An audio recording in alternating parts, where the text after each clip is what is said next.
Malaking tulong sa bansa ayon sa mga senador ang ginawang hakbang ni Pangulong Ferdinand R. Marcos Jr. na suspindihin ang excise tax sa LPG at kerosene. Pero panawagan din ng ilang mambabatas, masuspindi rin sana ang buwis sa diesel at gasolina. Ang detalye sa report ni Luisa Erispe.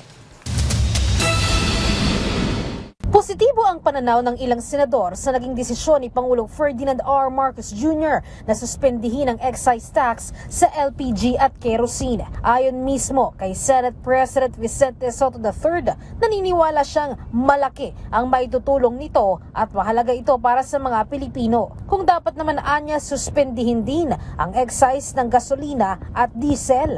Ang sagot ni Sotto, kung makakatulong na mapababa ang presyo nito sa merkado, pabor siya dito. Si Senate President Pro Tempore Panfilo Lacson naman, may suhestyon pa nga na kung pwede, paikliin ang monitoring period bago maisuspinde ang excise tax. Git ni Lacson, sa ganitong panahon na may krisis dahil sa Middle East, mabilis ang pagtaas ng petrolyo, kaya dapat mabilis din ang pamahalaan. Kahit si Senator Erwin Tulfo, pabor din sa desisyon ng Pangulo. Anya, bagamat hindi ito ang inaasahan nila sa Senado nang ipinasa ang batas sa pagsuspinde ng excise tax, baka sumunod na ring isuspinde ang buwis sa gasolina at pati na rin sa diesel. I agree actually, pero parang kulang.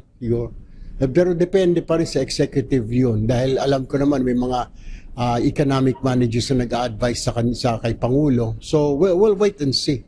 Siguro naririnig naman na nila, tayo naririnig natin dito sa baba. I'm sure naririnig na nila yun na kulang pa, di ba?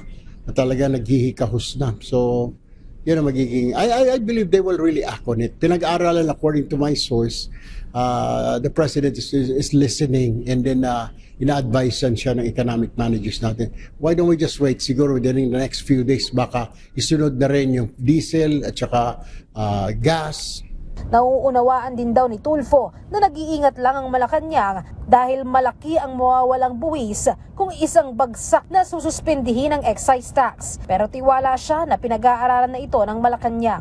Well, I can understand why he did that because I was already informed na the reason why the President did that is because yung revenue collection natin will be greatly affected kung sabay-sabay lahat ipapatupad, aalisan o isususpend ang excise tax. Si Senator Win Gatchalian naman, umaasa din na susunod ng masususpinde ang excise tax sa diesel. Sa isang panayam, ani Gatchalian, marami ang nasa sektor ng transportasyon na gumagamit ng diesel. Kaya sana sumunod na ito sa kerosene at LPG. Pero pabor siya na dapat pag-aralan muna kung dapat din bang isama ang gasolina. Luisa Erispe para sa Pambansang TV sa Bagong Pilipinas.